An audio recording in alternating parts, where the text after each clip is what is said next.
안녕하십니까. 오늘서부터 파이썬을 같이 공부할 불스입니다. 자, 파이썬은 굉장히 쉬운 언어로 문법 구조가 간단하기 때문에 여러분들이 쉽게 초보자일 경우에 초보자라고 하면 프로그램을 처음 접하시는 분들 그런 분들도 쉽게 이해가 될 수 있고요. 다음에 프로그램을 어느 정도 했다. 뭐 예를 들어서 C나 C++ 또는 자바 계열 쪽의 프로그램을 했다 하시는 분들은 더욱 쉽게 C나 C++보다 더욱 쉽게 파이썬을 접하실 수가 있을 겁니다. 자, 오늘은 첫 번째 시간인데요. 첫 번째 오늘 시간은 워밍업 하는 시간으로 컴퓨터 프로그램이 무엇인지에 대해서 살펴보도록 하겠습니다. 내가 과거에 뭐 C나 C++ 또는 자바 계열의 프로그램을 했다 하시는 분들은 이번 챕터는 넘어가셔도 상관이 없겠습니다. 아니면 내가 프로그램을 처음 한다. 그래서 약간 프로그램이란 게 컴퓨터 프로그램이라는 게 생소할 수 있다 하시는 분들은 그냥 가벼운 마음으로 쭉 한번 이번 챕터는 보시면 될 것 같습니다. 자, 첫 번째 컴퓨터 구성 요소와 운영 체제라는 말을 우리는 컴퓨터 프로그래밍을 할 때 굉장히 많이 합니다. 그래서 그 용어에 대해서 한번 정리를 해보도록 하겠습니다. 자, 먼저 컴퓨터 구성 요소. 컴퓨터 구성 요소라고 하면 우리가 가장 많이 떠오르는 게 CPU, 중앙 처리 장치라는 것을 떠올릴 수가 있겠고요. 다음에 메모리라고 하는 거, 그다음에 하드 디스크라고 하는 것을 굉장히 많이 말하곤 합니다. 여기서 CPU란 건 뭐냐면 연산을 하는 거예요. 우리가 컴퓨터를 사용하는 이유는 어떠한 이미지 또는 어떠한 숫자, 어떠한 동영상 등을 본다던가 편집한다던가 아니면 계산하기 위해서 컴퓨터를 사용합니다. 그럴 때 이미지를 편집을 하고 동영상을 편집을 하고 플레이하고 또는 어떠한 복잡한 숫자를 연산을 하는 기능들 다 누가 하냐면 바로 요 CPU 사람으로 치면 뇌라고 할 수 있죠. 그래서 CPU가 컴퓨터에서는 가장 핵심인 요소라고 우리가 보통 흔히들 얘기를 합니다. 다음에 메모리도 많이 얘기를 하는데요. 메모리는 뭐냐면 일꾼이라고 저는 이렇게 표현을 합니다. 뭐냐면 어떠한 CPU가 어떠한 데이터를 가지고 연산을 한다고 그랬죠. 그럴 때 그 데이터는 하드디스크라는 공간에 저장 장치에 저장이 되어 있습니다. 그러면 이 하드디스크에 있는 저장 장치에 있는 데이터를 갖다가 CPU 쪽으로 누군가는 날라줘야 돼요. 그죠? 자, 이 날라줄 때 그 데이터를 나르는 역할을 하는 게 바로 메모리라고 생각을 하시면 되겠습니다. 그래서 메모리 용량이 크다라는 것은 일꾼이 더 많다는 얘기라고 생각을 하시면 될 것 같아요. 그래서 일꾼이 더 많다는 얘기는 결과적으로 컴퓨터의 성능이 전체적으로 높아진다고 할 수 있겠습니다. 자, 이 메모리가 데이터를 하드디스크에서 옮기는 역할을 하는데 그러면 메모리한테 야 데이터 하드디스크에 가져와라고 지시하는 건 누가 하느냐? 그건 또 CPU가 합니다. CPU가 컨트롤 하지만 실제로 일은 누가 한다? 메모리가 한다라고 생각을 해주시면 되겠습니다. 자, 다음에 하드디스크가 있는데요. 하드디스크는 데이터를 저장해서 데이터를 쓰고 그다음에 읽는 역할을 우리가 할 수가 있습니다. 컴퓨터에는 이렇게 세 가지의 중요한 요소가 있고요. 이거 말고도 입출력 장치로 모니터, 키보드, 프린터 등등의 많은 요소들이 있는데 이 세 가지가 가장 중요하다고 볼 수가 있겠습니다. 가장 중요하다는 얘기는 뭐냐면 아직도 PC를 구입할 때 조립 PC를 많이 구입을 하죠. 우리가 조립 PC를 구입할 때 잘 보시면 어, CPU와 메모리와 하드의 용량을 가장 많이 따집니다. 그 다음에 부수적으로 뭐 파워라든가 그런 그 메인보드라든가 그런 요소를 따지게 됩니다. 이런 요소들을 많이 따진다는 얘기는 이런 요소들이 중요하니까 따진다는 얘기겠죠. 그래서 각각의 CPU, 중앙처리 장치, 메모리, 하드디스크가 무슨 일을 하는지 정리를 해 두시면 될 것 같습니다. 자, 그 다음에 운영체제라는 말이 있는데요. 우리가 흔히들 그냥 윈도우를 많이 쓸 때 윈도우, 그죠? 아니면 맥을 쓸 때는 맥 OS, 맥 OS. 그다음에 우리가 스마트폰, 뭐 안드로이드, 다음에 애플 쪽에서 나온 iOS 이렇게 얘기를 하는데요. 자, 이런 게 다 우리가 OS라고 하는 운영체제, 오퍼레이팅 시스템이라고 하는 운영체제라는 것입니다. 자, 운영체제라는 건 뭐냐면 우리가 매일같이 뭐 인터넷 브라우저를 이용해서 크롬이라든가 아니면 인터넷 익스플로러라든가 사파리라든가 등등의 브라우저를 이용해서 인터넷 웹서핑을 많이 합니다. 그러면 그 웹서핑을 하는 브라우저도 하나의 프로그램입니다. 다음에 내가 게임을 한다. 어떤 게임이 됐던 게임 하나하나도 프로그램이죠. 메일을 보낸다. 메일도 메일 발송하고 수신하는 프로그램이 있을 거고요. 등등의 우리는 굉장히 무수히 많은 워드 프로그램도 있고 편집 프로그램도 있고 이미지 프로그램도 있고 동영상 플레이어 프로그램도 있고 하루에도 굉장히 많은 프로그램들을 사용하는데요. 그런 프로그램들이 이런 운영체제라는 것이 없다면 CPU와 메모리와 하드디스크를 직접 제어를 해야 됩니다. 컨트롤 통신을 해야 된다는 얘기겠죠, 서로. 그러면 그 프로그램을 만들기가 굉장히 어렵고요. 그 프로그램은 굉장히 제한적일 수밖에 없습니다. 하지만 중간에 누가 있냐? 이런 운영체제가 있어요. 이 운영체제는 컴퓨터를 구성하고 있는 CPU, 메모리, 하드디스크를 제어 컨트롤할 수 있는 그런 기능들이 있습니다. 그래서 컴퓨터에 이런 기능들이 있고 그 위에 운영체제가 올라가게 됩니다. 근데 운영체제는 세상에 하나만 있는 것이 아니고요. 어떠한 특정한 목적에 의해서 MS 계열의 윈도우라는 게 있고요. 리눅스, 그 다음에 애플 쪽에 맥OS, 유닉스, 그 다음에 안드로이드, 스마트폰, 모바일용이죠. 스마트폰과 iOS, 안드로이드와 iOS, 그 다음에 우리나라 토종, 타이젠, 그 다음에 신비한, 아미가 OS 등등해서 OS가 굉장히 많이 있습니다. 어쨌든 이런 컴퓨터 구성 요소, 하드웨어 구성 요소 위에 운영체제가 올라가고요.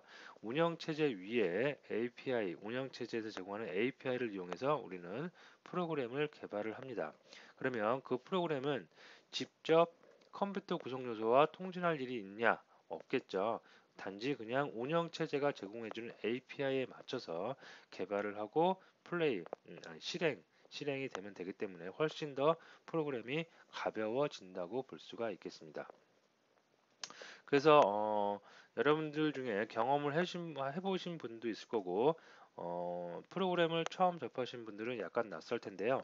이 운영 체제에 따라서 내가 프로그램을 개발을 한다라는 것은 이 운영 체제가 제공해주는 API에 익숙해진다고 볼 수가 있어요. 예를 들어서 내가 사용하는 스마트폰이 안드로이드다. 그러면 안드로이드에 맞춰서 내가 안드로이드 그 OS에 맞춰서 내가 안드로이드 OS를 공부한 다음에 그 OS에서 제공해주는 API들을 이용해서 내가 어떤 프로그램을 만든다고 보시면 돼요. 그죠? 자, 그래서 이렇게 운영체제 중요한 요소겠죠. 운영체제는 이렇게 정리를 해두시고요. 다음에 프로그램과 프로그래밍이라는 말을 우리가 프로그램 개발을 하다 보면 굉장히 많이 듣게 됩니다. 그래서 이것도 용어 정리를 좀 해보도록 하겠습니다. 프로그램이라는 것은 학사관리 프로그램, 근태관리 프로그램, 가계부 프로그램, 자율주행 프로그램, 게임 프로그램, 뭐 메일 발송 프로그램, 요거 말고도 뭐 이미지를 편집하는 프로그램, 동영상을 편집하는 프로그램, 동영상을 플레이하는 프로그램, 음악을 재생하는 프로그램 등등 프로그램이 굉장히 많겠죠. 이런 것들은 하나의 프로그램이라고 해요. 우리가 흔히 그냥 프로그램과 소프트웨어를 같은 말로 취급을 하는데요. 어쨌든 그런 거를 소프트웨어 또는 프로그램이라고 우리가 많이 합니다. 그러면 프로그래밍이란 건 뭐냐? 이런 프로그램을 만드는 행위 자체를 프로그래밍이라고 그래요. 자, 프로그래밍이란 거는 프로그램 언어를 써야 돼요. 우리가 요번에 같이 공부하게 될 파이썬이라든가 아니면 자바라든가 C라든가 C++이라든가 아니면 뭐 자바스크립트라든가 등등 그런 프로그램 언어를 이용해서 이런 프로그램을 개발하는 행위 그걸 우리가 뭐라고 그런다? 프로그래밍이라고 한다. 그럼 우리는 파이썬을 공부해서 프로그램을 만드는 거죠. 그러면 우리는 파이썬을 공부해서 프로그램을 만드는 프로그래밍을 한다라고 정의할 수가 있겠습니다. 자, 프로그램 언어에 대해서 한번 쭉 나열을 해봤는데요. 여기에 나열된 언어는 세상에 존재하는 프로그램 언어, 전체적인 언어에 비해서 굉장히 작은 일부분일 거고요. 세상에 존재하는 프로그램 언어는 이거 말고도 굉장히 많습니다. 수십 가지, 수백 가지가 될 정도로 굉장히 많은데 간단하게만 이렇게 표현을 해보면 과거에 1950년도 그 정도 아주 옛날이죠. 제가 태어나기도 전이고 여러분이 태어나기도 전일 겁니다. 그런 전에는 포트란이라는 언어, 알골이라는 언어, BCPL, 코볼, B라는 이런 언어들이 있었어요. 굉장히 어떠한 지금 여러분들이 사용하는 언어 또는 제가 사용하는 언어, 물론 자바나 C샵이나 오브젝트-C나 파이썬, C, C++ 이런 언어하고 차이점은 언어가 이 당시 언어는 1950년도나 60년도나 이 당시 언어는 범용적으로 사용되는 언어이다라기보다는 어떠한 특정한 목적을 하나를 이루기 위해서 만들어진 언어라고 보시면 돼요. 예를 들어서 나는 C를 가지고 여러분이 사용하는 이미지 편집 프로그램도 만들 수가 있겠고요. 그다음에 가계부도 만들 수가 있고 오피스 프로그램도 만들 수가 있고 여러 가지를 만들 수가 있습니다. 하지만 이런 포트란이나 알고리라든가 뭐 BCPL이든가 이런 언어들은 어떠한 특정한 프로젝트가 있을 때 그 프로젝트에 맞는 기능을 구현하기 위해서 만들어진 언어라고 보시면 돼요. 그래서 이런 언어들은 범용적으로 쓰이기보다는 어떤 특정한 프로젝트에만 쓰이고 어, 좀 없어지는 좀 인기가 덜하는 언어로 남게 되었습니다. 그래서 지금은 거의 사용을 하지 않고 있죠. 자, 어쨌든 우리가 주로 사용하는 언어는 1970년대부터 나오기 시작한 언어들을 많이 쓰고 있는데요. 지금도 인베디드라든가 여러 분야에서 많이 쓰이는 C, C++, 그다음에 우리가 가장 쉽게 접할 수 있는 자바라든가 파이썬 이런 언어들은 다 1970년대, 1990년대 이후에 나온 언어라고 보시면 될 것 같습니다. 자, 옆에 여기 보니까 컴파일 방식 언어와 그 다음에 인터프린트 방식 언어 두 가지가 있는데요. 이건 간단하게 설명을 드리면 이런 언어들 중에 C나 C++, 자바 같은 언어는 컴파일 방식의 언어라고 그래요. 이건 뭐냐면 우리가 프로그램을 코딩을 막 합니다. 그죠? 코딩. 프로그램을 개발해요. 근데 우리가 개발하는 코드는 사실은 컴퓨터가 이해를 할 수가 없어요. 그죠? 컴퓨터는 기계어를 인식을 하는 거지 우리가 사람이 인간이 쓰는 언어를 바로 인식을 할 수가 없습니다. 그러면 우리 사람이 사용하는 언어를 갖다가 기계어로 바꿔주는 중간 매체가 필요한데요. 그 중간 매체가 바로 컴파일러라는 거예요. 그래서 컴파일러가 기계어로 막 번역을 해요. 번역을 해서 기계에 넣습니다. 기계란 건 컴퓨터죠. 컴퓨터에 넣으면 컴퓨터가 인식을 해서 이해를 해서 그 프로그램에 맞춰서 동작을 하게 됩니다. 이런 방식이 바로 컴파일 방식입니다. 컴파일 방식의 장단점이 있는데요. 컴파일 방식은 일단 컴파일을 해서 기계어로 준비를 해놓고 나서 컴퓨터에다가 프로그램을 넣는 거기 때문에 실행 속도가 빠릅니다. 하지만 아까 우리가 좀 전에 살펴봤던 이런 운영체제 있죠. OS. OS가 하나만 사용하는 게 아니라 윈도우면 윈도우, 맥 OS면 맥 OS 하나만 사용하는 것이 아니라 리눅스, 유닉스, 타이젠, 안드로이드, 신비한 뭐 굉장히 많죠. 이렇게 많기 때문에 운영체제에 굉장히 많은 구속을 받을 수밖에 없어요. 컴파일은. 내가 만약에 윈도우에 맞는 프로그램을 개발했다. 컴파일 방식의 언어를 이용해서 그러면 윈도우에 맞게 프로그램 코딩을 해야 되고요. 또는 뭐 맥 OS에 맞게 프로그램을 개발한다. 그러면 맥 OS에 맞게 프로그램을 또다시 개발을 해야 된다는 얘기입니다. 결과는 똑같지만 프로그램 개발을 두 번 하는 거죠. 그죠? 쉽게 생각해서 여러분들이 스마트폰 iOS나 안드로이드를 쓰시는데요. 거기에 들어가는 어플, 앱을 똑같이 만드느냐? 그게 아닙니다. 따로따로 만들어야지 돌아갈 수가 있는데요. 그렇기 때문에 운영체제의 구속을 받습니다. 참고적으로 말씀드리면 이런 C나 자바 같은 언어는 특히 자바는 버추얼 머신이라고 해서 가상 머신을 중간에 둬요.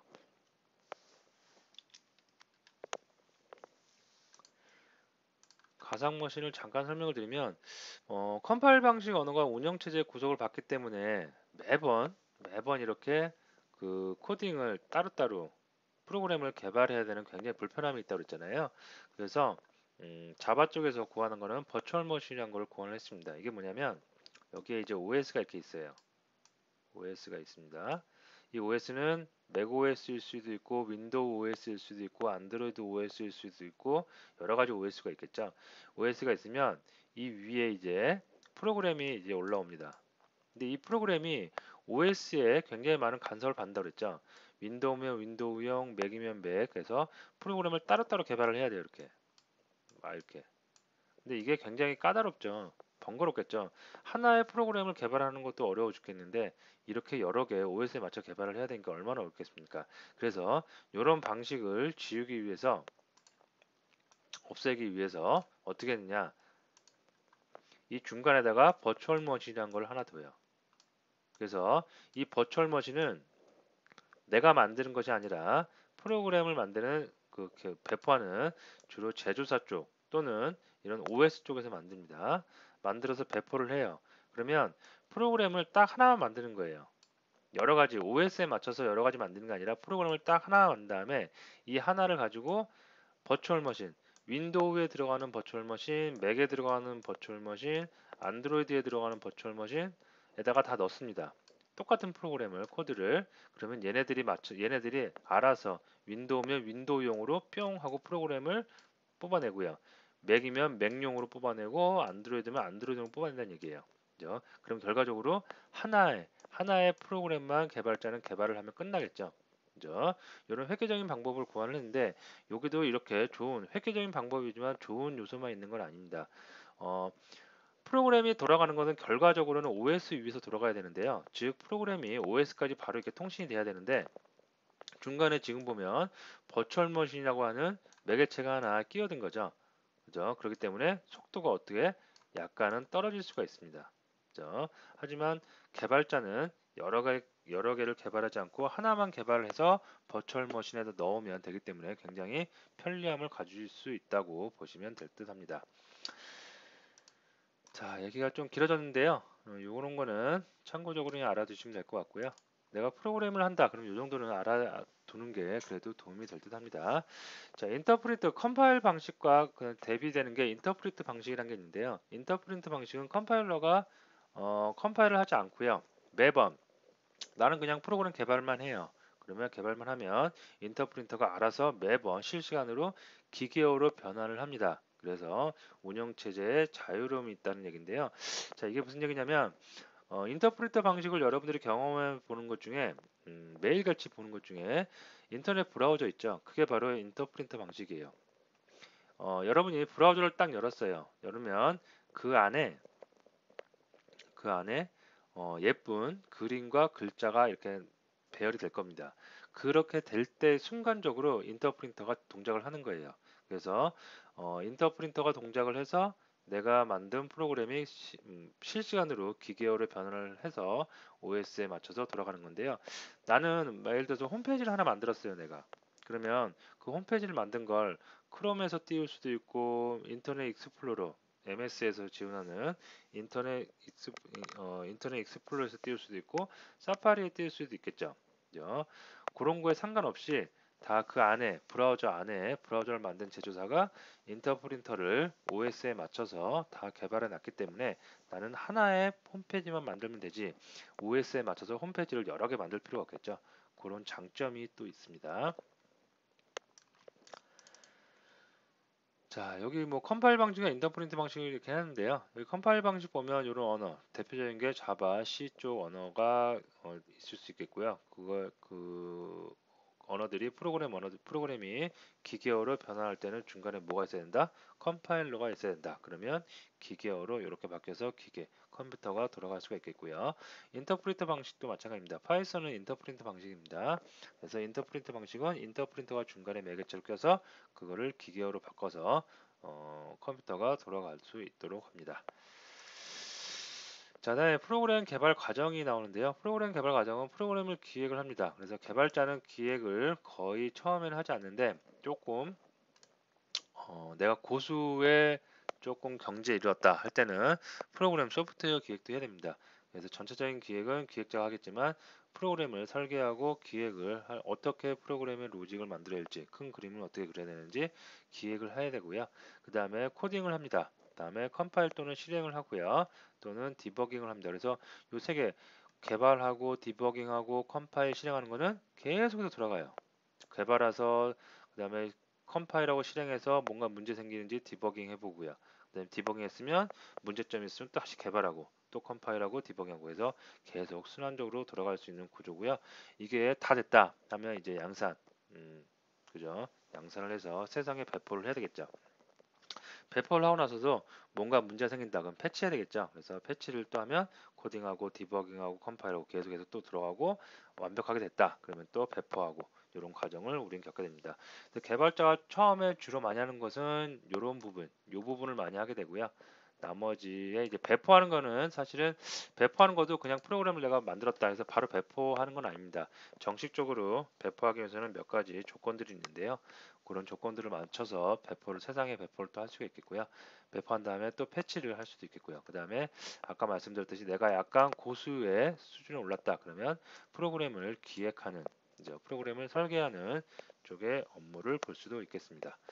자, 오늘은 워밍업 단계로 해서 컴퓨터 프로그램이 어떻게 개발되고 프로그램과 관련된 용어들, 컴퓨터 구성 요소, 운영 체제, 또는 뭐 언어들, 컴파일러가 무엇인지, 인터프리터가 무엇인지에 대해서 간략하게 살펴봤습니다. 자, 그러면 다음 시간에 다시 뵙도록 하겠습니다.